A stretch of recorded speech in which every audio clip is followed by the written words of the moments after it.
ये जो road show कर रहे हैं बेशर्मी के साथ, हर जगह फेल होने के बाद, फौज को जीत से रोकने के बाद, तो ये बेशर्मी क्यों कर पा रहे हैं? क्योंकि इनको पता है जनता कितनी में नाराज हो जाए, ये जो चोरी के वोट है ना, उनके माध्यम से जीतेंगे। पेपर बैलेट से जब तक चुनाव नहीं हो रहे, ये 20% एक्स्ट्रा वोट चुरा कर इलेक्शन जीतेंगे, धांधली करके इलेक्शन जीतेंगे, ये बात इन्हें 100% पता। अगर इनको हटाना है तो सबसे बुनियादी बात ये, पेपर बैलेट से चुनाव का आंदोलन होना है। अगर पेपर बैलेट से चुनाव होंगे तो एक एक सीट के लाले पड़ जाएंगे बीजेपी और आरएसएस। हर व्यक्ति मोदी जी को, अमित शाह जी को देश के साथ देश का नुकसान करने का सबसे बड़ी वजह मान रहा है, लेकिन फिर भी इन्हें फर्क नहीं पड़ रहा। फिर भी ये बड़े बड़ी टोपियां लगा के फौज की ड्रेस में, मतलब शर्म आनी चाहिए, उस वर्दी में अपनी फोटो लगा के क्या दिखा रहे हो कि कोई बुजदिल व्यक्ति भी भारत की फौज में हो सकता है। महत्वपूर्ण विषय यह है कि इन्होंने क्या सौदा किया है देश का जाके, कि आज भारत के साथ कोई देश खड़ा नहीं। मेरा ये इल्जाम है, ये लोग चाइना और पाकिस्तान से मिले हुए हैं। भारत देश की ताकत कभी भी इतनी कम नहीं हो सकती कि पाकिस्तान जैसा देश भारत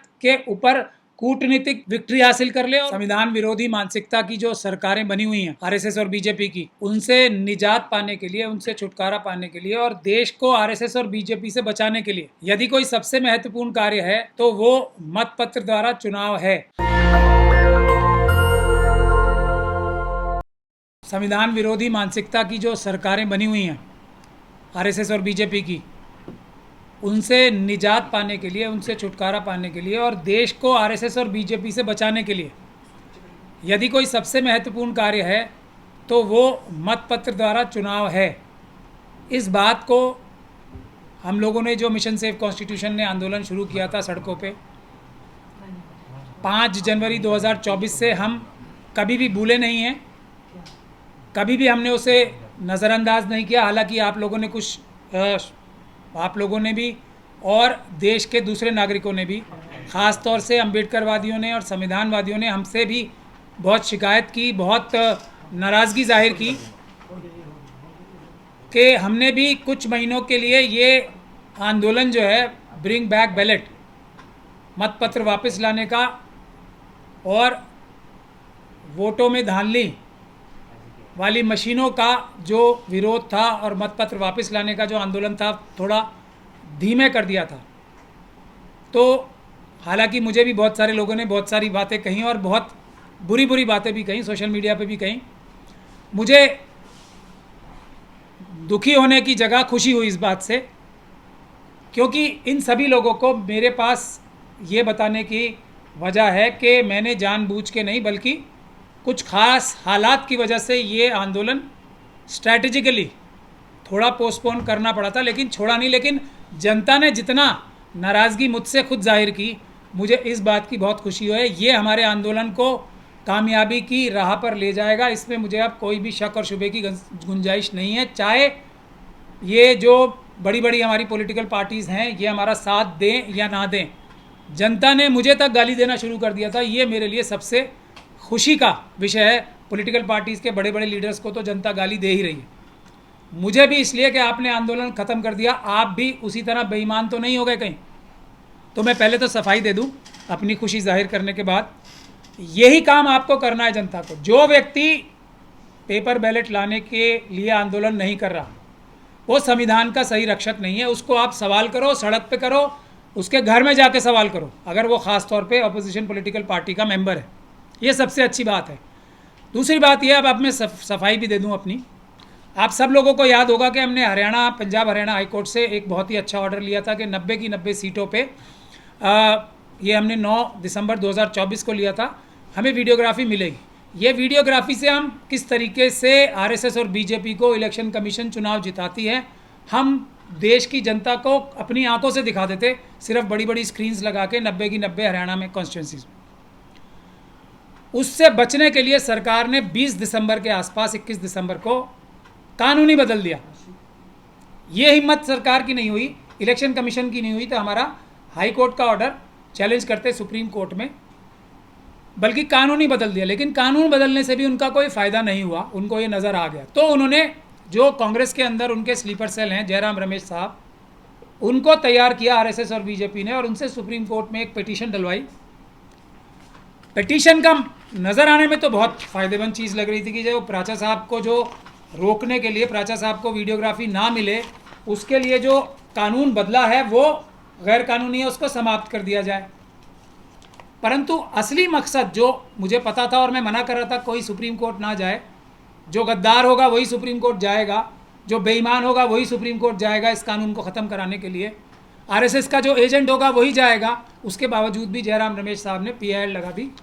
और उसके बाद इलेक्शन कमीशन ने हर एक हाई कोर्ट में जहाँ जहाँ हमने videography CCTV footage form 17C लेने की दरखास्त लगाई थी, वहाँ पे एक ही रीज़न बता के तारीख लेनी शुरू की कि जयराम रमेश साहब ने सुप्रीम कोर्ट में पिटीशन डाल रखी है, हमें हर हाई कोर्ट को सुप्रीम कोर्ट का इंतज़ार करना चाहिए जब तक वो फैसला ना करे। अब वो फैसला तो 5 साल 10 साल बाद जाके जब भी होगा। तो हमारे काम में बहुत बड़ा रोड़ा जयराम रमेश साहब ने, जो स्लीपर सेल हैं आरएसएस के, कांग्रेस के अंदर अटका दिया था। उस स्लीपर सेल के, आरएसएस के स्लीपर सेल के जाल से हम लोग आज़ाद हुए 17 अप्रैल 2024 को, जब हमने सुप्रीम कोर्ट से, बावजूद इसके कि इतने बड़े बड़े वकील जयराम रमेश साहब के लिए पेश हुए थे, हमने उससे अपने गले में जो फंदा लगा था इस आंदोलन के, उससे 17 अप्रैल को निजात हासिल कर ली, जब सुप्रीम कोर्ट से हमने ये आदेश ले लिया कि जयराम रमेश साहब की इस पिटीशन, इतने सारे वकील हमारे खिलाफ पेश हुए थे, देख लीजिए, सुप्रीम कोर्ट में केस चलता रहेगा, लेकिन हमारे केस भी नीचे चलते रहेंगे और सुप्रीम कोर्ट की इस केस की कोई भी संज्ञान नहीं लेगा हाई कोर्ट, और हमारे केस पे को हमारे गुण दोष के आधार पे हाई कोर्ट में फैसले होंगे। तो हम उससे आज़ाद हुए। तो हमने आंदोलन शुरू करने के लिए फैसला कर लिया और हमने ऐलान भी करने वाले थे, तभी 22 अप्रैल आ गई। पहलगाम में, कश्मीर में आतंकवादी हमला हो गया और आरएसएस की सरकार ने, बीजेपी की सरकार ने देश की तरफ से युद्ध की घोषणा कर दी। तो अब भले ही हम इस सरकार को गैरकानूनी सरकार मानते हैं, मगर क्योंकि देश की जहां बात आएगी तो हमने अपना आंदोलन, हालांकि ये बहुत बड़ा आंदोलन था, हमने भी ये कहा कि अभी हम, जब तक ये युद्ध समाप्त नहीं हो जाता, हम आंखें बंद करके हर काम में सरकार के साथ रहेंगे, जब तक कि सरकार हमें साफ नज़र न आ जाए कि ये बिल्कुल ही देश को लुटा रही है, बेच रही है या जो भी कर रही है। लेकिन एक हमने रिक्वेस्ट की थी कि फ़ौजों को 1-1 लाख करोड़ रुपया दे दो, लेकिन मोदी जी कहाँ देने वाले हैं? वो तो सारे पैसे अडानी, अंबानी, यूसुफ लुलू को ही देंगे। और 5% बजट, जी हमारे टोटल जो बजट में जीडीपी जो है हमारी, उसके 5% के बराबर बजट में सेना के लिए, डिफेंस के लिए एलोकेशन होनी चाहिए। 2 डिमांड्स हमने रखी थी, लेकिन मोदी जी ने वो पूरी नहीं की। अब मैं छोटे में आपको ये बता देता हूँ कि ये सब जब ऑपरेशन सिंदूर हुआ, आप सब लोगों ने देखा किस प्रकार से भारतीय फ़ौज को एक तो कम तैयारी के साथ, देश के जो गद्दार हैं आरएसएस और बीजेपी के अंदर जो बैठे हुए हैं, उन्होंने, जो ख़ास तौर पे सरकारों में बड़े बड़े ओहदे पे बैठे हुए हैं, मुझे उन्हें गद्दार कहने में शर्म तो आ रही है, लेकिन इसके अलावा मेरे पास कोई शब्द नहीं मिल रहा। मैं उस आदमी को गद्दार ना कहूँ तो क्या कहूँ, जो प्रेस के माध्यम से ये बता रहे हैं कि हमने पाकिस्तान को हमला होने की सूचना पहले से दे दी थी। क्या कहूँ मैं, गद्दार ना कहूँ तो उसे, मुखबिर ना कहूँ तो क्या कहूँ।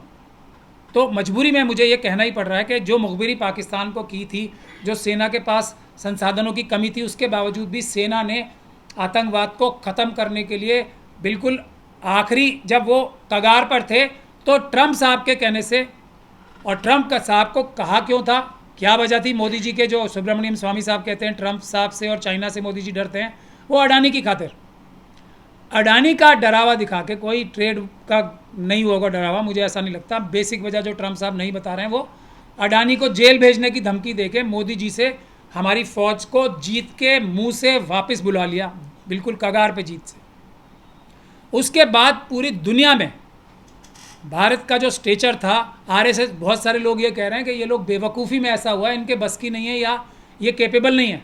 मेरा ये इल्ज़ाम है, ये लोग चाइना और पाकिस्तान से मिले हुए हैं। भारत देश की ताकत कभी भी इतनी कम नहीं हो सकती कि पाकिस्तान जैसा देश भारत के ऊपर कूटनीतिक विक्ट्री हासिल कर ले, और उससे भी बड़ी बात कि राजनीतिक सफलता आ जाए उसके पास। मतलब विदेशों में भारत के तो सभी मित्र थे ना, मोदी जी के सारे कारनामों के बावजूद भी भारत के सभी मित्र थे। इन्होंने जाके क्या ऐसा किया है कि भारत के साथ कोई भी खड़ा नहीं हुआ? ये इन्वेस्टिगेशन का विषय है। इनको बेवकूफ़ बता के हम इन्हें क्लीन चिट नहीं दे सकते, बिल्कुल नहीं दे सकते। महत्वपूर्ण विषय यह है कि इन्होंने क्या सौदा किया है देश का जाके, कि आज भारत के साथ कोई देश खड़ा नहीं है। और बाहर जाके भी शशि थरूर साहब हो, सलमान खुर्शीद साहब हो, मोदी जी की जय जयकार करने में लगे हुए। जो चीज़ हो ही नहीं सकती, मोदी जी की जय जयकार हो ही नहीं सकती, क्योंकि वो मुंह खोलते हैं और उनका पता लग जाता है कि इनके पास कुछ नहीं है। ये सब ने देखा। तो मैं अपने मुद्दे पे वापस आता हूँ। ये सब होने के बाद, उसके बाद आपने बीजेपी के विभिन्न नेताओं को देखा कि ये युद्ध के समय भी हाईवे पे क्या क्या करते पकड़े जा रहे थे। युद्ध के समय में भी ये अपने बीजेपी के बड़े बड़े जो दफ्तर करोड़ों रुपए के बने हैं, क्या क्या करते पकड़े जा रहे थे। और उसके अलावा देश में चाइना और पाकिस्तान का जो एजेंडा है, हिंदू मुस्लिम करो, और तो उन्हें पता है किसी जगह जीत नहीं सकते वो। भारत की सेना को भले ही संसाधन हो या ना हो, वो फिर भी जीत जाएगी। भारत के लोग और भारत का संविधान इतना मजबूत है, इतने ताकतवर हैं कि हम पे सब मुसीबतें आ जाए तब भी हम झेल के भी जीत जाएंगे। मोदी जी जैसे प्रधानमंत्री हो जाएं तब भी हम नहीं हार सकते। मतलब इससे ज़्यादा दुख की बात और इससे ज़्यादा मुसीबत की बात देश में कोई नहीं हो सकती कि मोदी जी जैसे प्रधानमंत्री पिछले 11 साल से हैं, फिर भी देश कमज़ोर नहीं होके दे रहा। तो ये चाइना और पाकिस्तान को पता है देश कमज़ोर एक ही तरीके से होगा, वो है जो पहलगाम में आतंकवादियों ने बोला था हिंदू मुसलमान करो, वही काम आरएसएस और बीजेपी कर रही थी।